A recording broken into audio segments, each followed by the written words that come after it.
सभी प्रभु प्रेमियों को, सभी सनातनियों को प्यार भरा राधे राधे, प्यार भरा जय श्री कृष्ण, प्यार भरा जय श्री सीताराम। आज हम इस वीडियो में चर्चा करने वाले हैं पितृ विसर्जन की, यानी पितृ अमावस्या, जो आश्विन मास कृष्ण पक्ष का जो अंतिम दिन होता है वो है पितृ विसर्जन यानी पितृ अमावस्या। हमारे पितृगण, हमारे पितृदेव इन्हीं आश्विन मास जो कृष्ण पक्ष आता है, ये कहा जाता है पितृपक्ष। और इसी पितृपक्ष में पितृलोक से आकर के पृथ्वी लोक पर अपने अपने घरों में आते हैं, उद्धार के लिए आते हैं, कि ये देखने आते हैं कि हमारे परिवार, सगे संबंधी हमारे लिए क्या करते हैं, क्या नहीं करते हैं, कैसी स्थिति है, इसी पर चर्चा करेंगे। पूरे वीडियो में बने रहिए।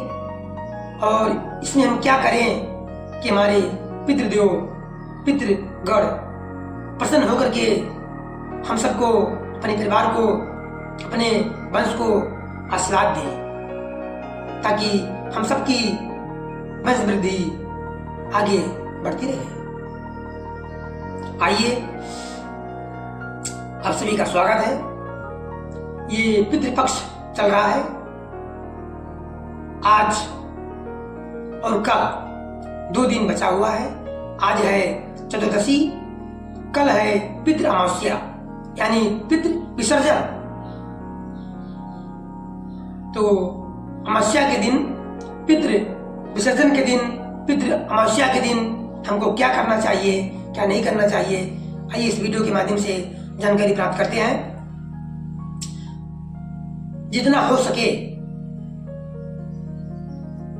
पितृ अमावस्या के दिन श्राद्ध अवश्य करें। जिनका तिथि नहीं मालूम होता है, मृत्यु का तिथि जिनका मालूम नहीं होता है, उन सबका, भोले भटके उन सभी का पितृगण का श्राद्ध अमावस्या के दिन अवश्य करना चाहिए।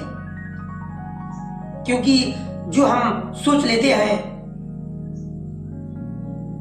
वैसा करते भी। जो भी भक्त ये समझते हैं कि जो कुछ हम अपने पितृगण को देते हैं, अर्पण करते हैं, तर्पण करते हैं, क्या उनको मिलता है कि नहीं मिलता है? बिल्कुल मिलता है। सच्चे भाव से, सच्चे मन से, प्रेम से, ईश्वर को साक्षी मान करके जो कुछ भी हम सब अपने पितृगण के लिए, पितृ देवता के लिए दान, पिंडदान, अन्नदान, वस्त्रदान, जो कुछ भी उनके नाम के निमित्त करते हैं, दान करते हैं, वो सब निसंकोच पूरा उनको मिलता है। इसीलिए उनका एक पक्ष रखा गया है, आश्विन मास का कृष्ण पक्ष, पितृपक्ष। इन्हीं 15 दिन में पितृलोक अपने, यानी मृतलोक में, पृथ्वी लोक में आते हैं, अपने घरों में जाते हैं, देखते हैं, यदि उनके परिवार, उनके वंश उनका स्वागत करते हैं, ब्राह्मण को भोजन करवाते हैं, अच्छे सत्कर्म करते हैं, तो हमारे पितृगण हमसे, पूरे परिवार से हमेशा हमेशा प्रसन्नचित रहते हैं और अपना शुभ आशीष सभी के ऊपर प्रदान करते हैं। इससे हमारी वंश परंपरा चलती रहती है। घर में, परिवार में हर प्रकार से मंगल होता रहता है। ब्राह्मण के द्वारा या स्वयं पिंडदान,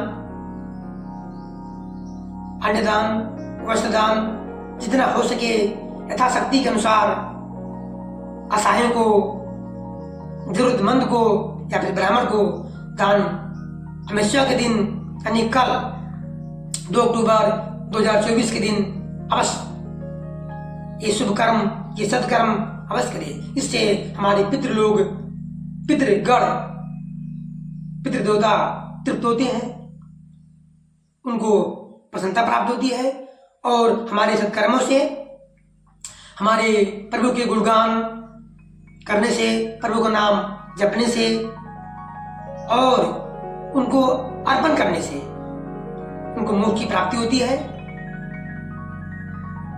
और अमावस्या के दिन पितृलोक की विदाई होती है, यानी जहां से आए थे, पितृलोक से आए थे पृथ्वी लोग अपने घरों में। अमावस्या के दिन यानी 2 अक्टूबर 2024 के दिन उनकी विदाई होती है।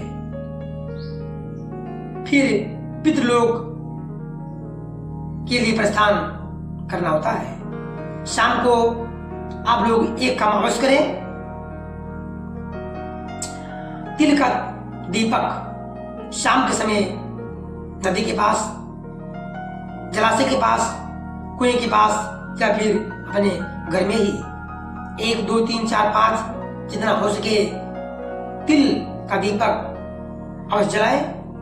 तिल का दीपक का दान अवश्य करें और दीपक का जो बत्ती होता है उसका मुख यानी दक्षिण की तरफ अवश्य करें। दक्षिण की तरफ तिल का दीपक का बत्ती कर करके तिल का दीपक जो जलाएंगे हम, उसका मुख जो रहेगा, बत्ती का मुख किधर रहेगा? दक्षिण की तरफ। ऐसा इसलिए किया जाता है क्योंकि हमारे पितृगण, हमारे पितृदेवता पृथ्वी लोक से, हमारे घरों से उनकी यात्रा प्रारंभ होती है अपने लोग जाने की, यानी पितृलोक जाने की। क्योंकि अमावस्या पूरी रात अंधकार होती है, अंधकार में होती रहे, अंधकार में रहती है, इसलिए उनकी यात्रा में उजाला के लिए, प्रकाश के लिए जाने में कोई दिक्कत ना हो, परेशानी ना हो, इसलिए हम अपने घरों में तिल के दीपक का दान दक्षिण की दिशा में करके अवश्य जलाएं। इससे उन्हें जाने में तनिक भी परेशानी नहीं होगी। और पितृगण, हमारे पितृदेवता जाते जाते अपने परिवार को, अपने सगे संबंधियों को आशीर्वाद देते हुए जाते हैं, प्रसन्न होकर के जाते हैं। और अमावस्या के दिन गौ माता को चारा अवश्य खिलाए, कुत्ते को, कौवे को भोजन अवश्य कराए। इससे हमारे पितृगण प्रसन्न होते हैं, उनकी कृपा दृष्टि हमारे परिवार पर, हमारे घरों पर बनी रहती है।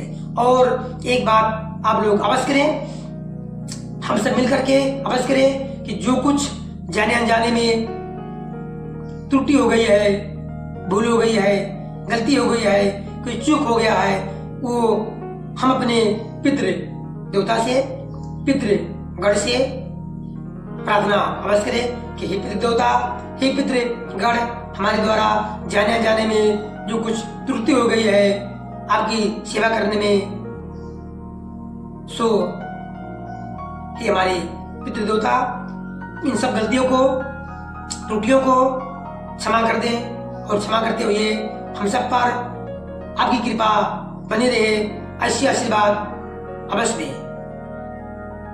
इस प्रकार जब हम प्रार्थना करेंगे, विनती करेंगे, उनका आशीष प्राप्त करने के लिए प्रार्थना करेंगे, तो हमारी गलतियों को, त्रुटियों को, भूल चूक को क्षमा करते हुए अपना आशीष अवश्य प्रदान करेंगे, जिससे हम सब पूरा परिवार मंगल से, सुखी से अपना जीवन यापन करते रहेंगे। और उनके लिए हमारा कर्तव्य यह है कि हम श्रीमद् भागवत महापुराण स्वयं पढ़ करके, ब्राह्मण द्वारा पाठ करा करके इसका फल हम अपने पितरों को अर्पित कर दें, अर्पण कर दें, इससे उनको मोक्ष की प्राप्ति होती है और वो परमात्मा में, ईश्वर में लीन हो जाते हैं, यानी उनका मोक्ष उद्धार हो जाता है। इससे हम सबका कल्याण निश्चित है। परमपिता परमेश्वर हम सबका कल्याण अवश्य करेंगे। तो कुल मिलाकर के आप सभी भी 2 अक्टूबर 2024 को दिन बुधवार को पितृ अमावस्या है। इस दिन इसे श्रीमद् भागवत महापुराण का पाठ, प्रभु का नाम जप, प्रभु का गुणगान कीर्तन अवश्य करें। कौवे को, कुत्ते को भोजन अवश्य कराएं, ब्राह्मण को भोजन अवश्य कराएं और शाम के समय जब सूर्य अस्त हो जाए तब तिल का दीपक दक्षिण दिशा में उसकी बत्ती का मुख करके दान अवश्य करें। 1 दीपक, 2, 3, 4, 5 जितना हो सके उतना ही लाभ होगा। मुझे उम्मीद है कि आप लोग समझ गए होंगे कि पितृ अमावस्या के दिन जो कुछ भी हम करेंगे अपने पितृ के नाम, अपने पितृ नाम के निमित्त जो भी दान पुण्य पिंडदान करेंगे, उन संदेह हमारे पितृगण को प्राप्त होगी और उनकी प्रसन्नता हम पर बरसेगी। सभी का कल्याण हो। परमपिता परमेश्वर हम सबको, आप सबको सुखी रखें, अपना भक्ति अवश्य प्रदान करे, भगवान करे आपका दिन शुभ हो। राधे राधे।